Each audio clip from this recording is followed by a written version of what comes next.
106.5 FM and online. It's the After 5 Guest with Win Thomas.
And time now for my After 5 guest in the programme. That is the one and only Steve Harley of Cockney Rebel fame. Steve, thanks for your company this afternoon. Oh, it's good to be with you, Win. Really nice, thank you. New album is called Uncovered, with a lot of cover versions, but also 2 songs of your own. Yeah, 2 of them are mine, and 9 of them are not mine. Okay. But they are songs that, when someone who, I've published, 140 songs. So when someone like me makes interpretations of someone else's song, the main first criterion will always be, do I wish I'd written that? And that's the point. There are 9 songs that are so clever, so good, so brilliant. And we put our own spin on it. It's an acoustic band, all strings. There's not one piano note, there's not one electric note, all acoustic strings. And gospel singers. And songs you've liked for a long time, then? Pardon? Songs you've liked for a long time. Yeah. I play at home, I play a lot. I play a lot of guitar. There's an acoustic guitar in each of any one of 3 different rooms in the house constantly, and I just look at them, and you have to touch an acoustic guitar. They're so tactile, so beautiful, and they pick it up and say, come on, and I might play a strange tuning. So I play all the time, and I sing a lot, obviously, to keep match fit, because I play so many shows. And these are songs that I've been singing at home. 2 of them, my first of 2 grandchildren, Cameron is 4.5, and he's been dancing in our house when he's been at our house in the countryside since he was able to stand, and he's been dancing to a few of them, like the new single is the Out of Time, Jagger Richards song, and I've done a McCartney on there, I've Just Seen a Face, and they really swing. Yeah, the new single Out of Time is a Jagger Richards song, as you say, a hit for Chris Farlow back in the 60s, but you've changed it a little bit, haven't you? You've made it more kind of, there's a violin and it's a much more folky kind of feel to it, I felt. I've made it mine, all mine. Yeah, well, it's, as I said, Farlow was a great version of it. I think that was number 1 when the World Cup was on in '66. Yeah, he won the World Cup. Yeah, around that time, yeah, that's right, yeah. I know it as a song. I haven't heard Chris Farlow sing it for 30 years. I just know it as a song, and as you play them over the years, like I said, I played a lot of those, I play them at home, they develop into your own style, your own rhythm, and my voice is quite distinctive, I think. And so we went into Rockfield, not far from you, down in the oh yes, Rockfield studio. Yeah, legendary Rockfield. Oh, wonderful place, wonderful. And we were there for 9 or 10 days altogether. And you're with these grown-up musicians, brilliant players, and you're having breakfast together and a bit of lunch, and then a chef comes in at 7 o'clock for dinner. And then we work till midnight. It's a strange old life. But when you're doing that, you do. Some of the songs that we've recorded, the musicians didn't even know. The rhythm section are both jazz musicians from the Royal Academy of Music. Right. And Martin Simpson, who is the country's best acoustic guitar player, to be honest. And so I put my own spin on these famous songs, but I haven't heard the originals for many, many years. I just keep playing them my way. Well, I've never heard Jagger sing that song, and so that's another one I've never heard sing that actual song. It's a Jagger Richards song, but I know you heard Jagger sing it. Yeah. And so you went to Rockfield. You obviously met the two brothers and the sister, and became part of the family for that space of time. Yeah, how do you mean, brother and a sister? Well, and the two brothers who run the Rockfield, isn't it? Oh, yeah, I see what you mean. No, I met one of them. One of them, right, okay. Yeah. And the sister, yes, indeed. You know more than I do. I did meet them. They're wonderful, eccentric people.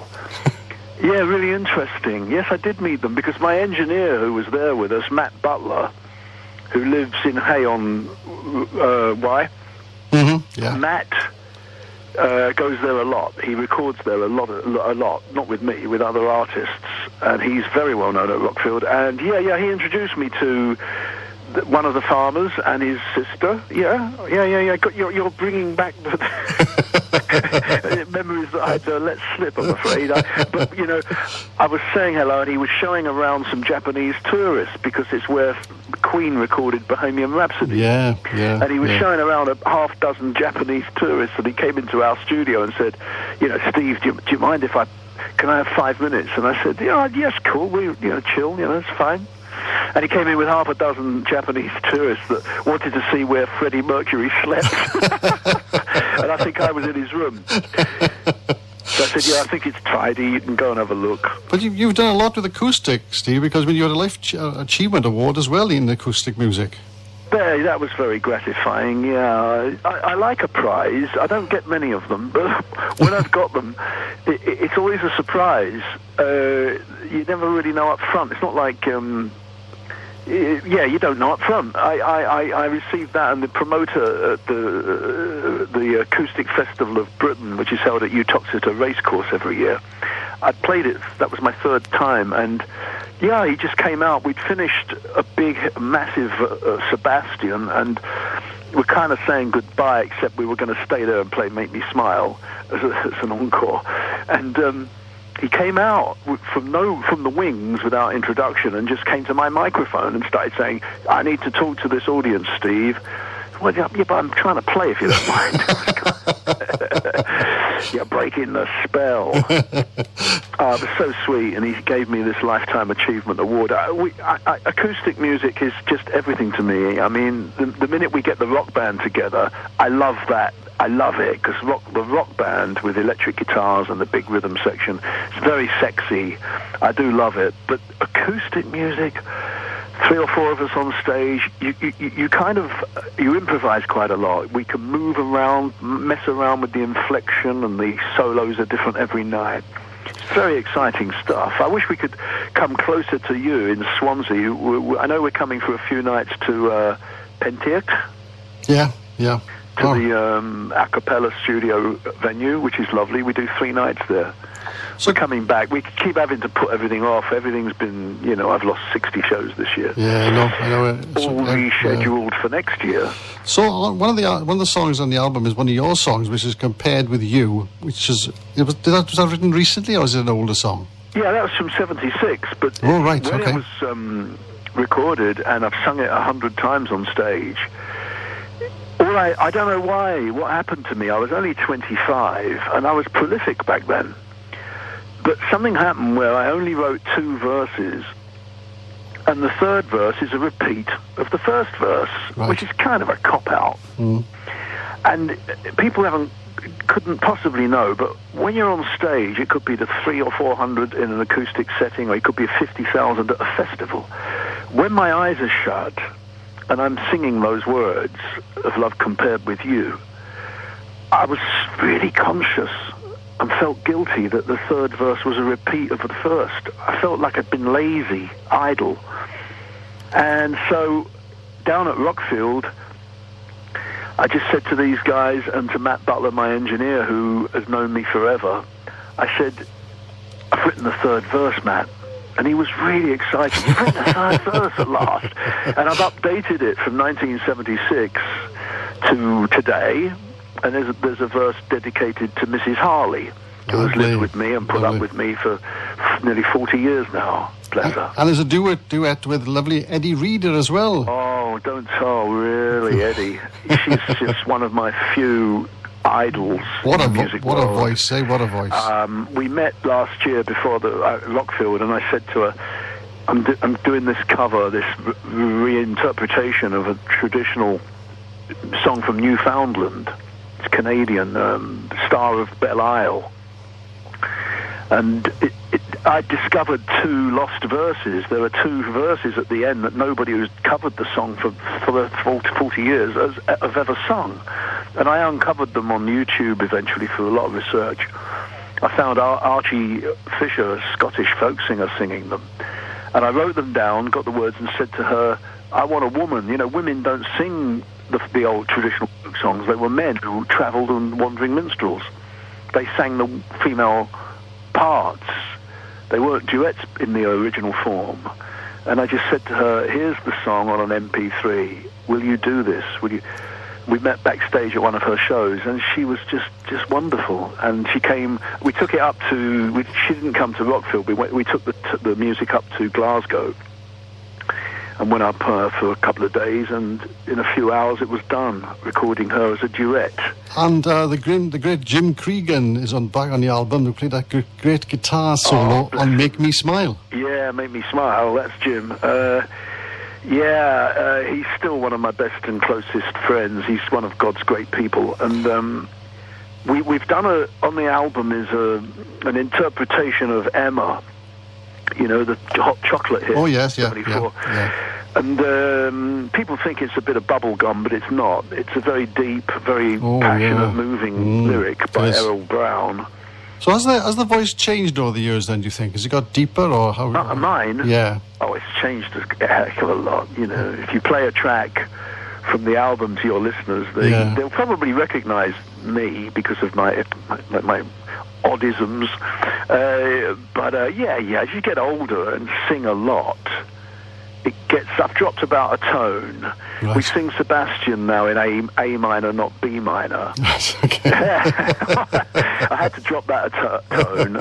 Some songs have dropped a semitone a tone on stage, but making a new record, I wouldn't know because I've played and written in so many different keys. But yeah, I hope it's changed. When I mean, I'm an elderly gentleman. but you're right about Cregan. He came into Rockfield from where he lives near Bournemouth. He came up for the day and has put down a solo on Emma on that track that is phenomenal. It's so beautiful. It's as exquisite and original as his solo. He's a great player, Steve. A great player. Oh. Yeah. Well, thanks so much for being my After 5 guest today. I'm afraid we're going to leave it, but thanks so much for being my guest today. It's been absolutely pleasure, brilliant. my friend. Any time. Real pleasure. And we'll obviously play the new single now, which is Out of Time, straight after this interview with you, okay? Thank you, my friend. Thank you so much. Thank you.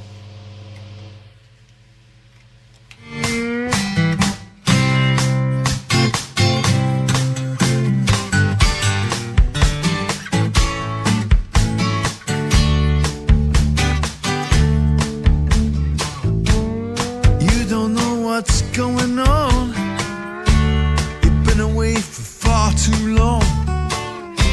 You can't come back and think you are still mine. You're out of touch, my baby, my poor old-fashioned baby. I said, baby, baby, baby, you're out of time.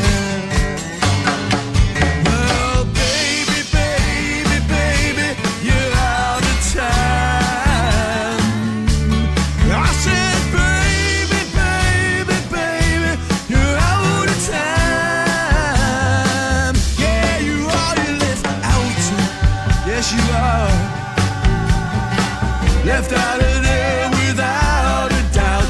'Cause baby, baby, baby, you're out of time. You thought you were a clever girl, giving up your social world, but you can't come back and be the first in line. You're obsolete, my baby.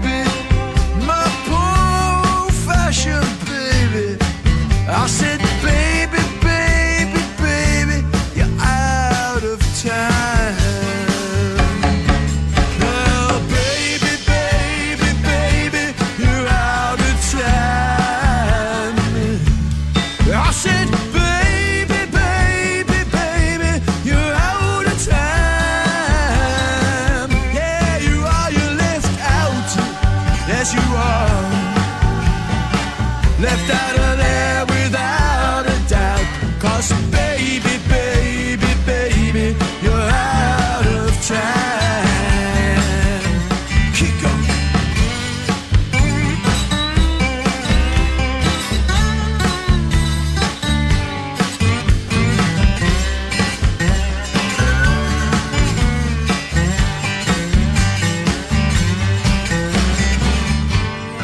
You don't know what's going on. You've been away for far too long. You can't come back and think you are still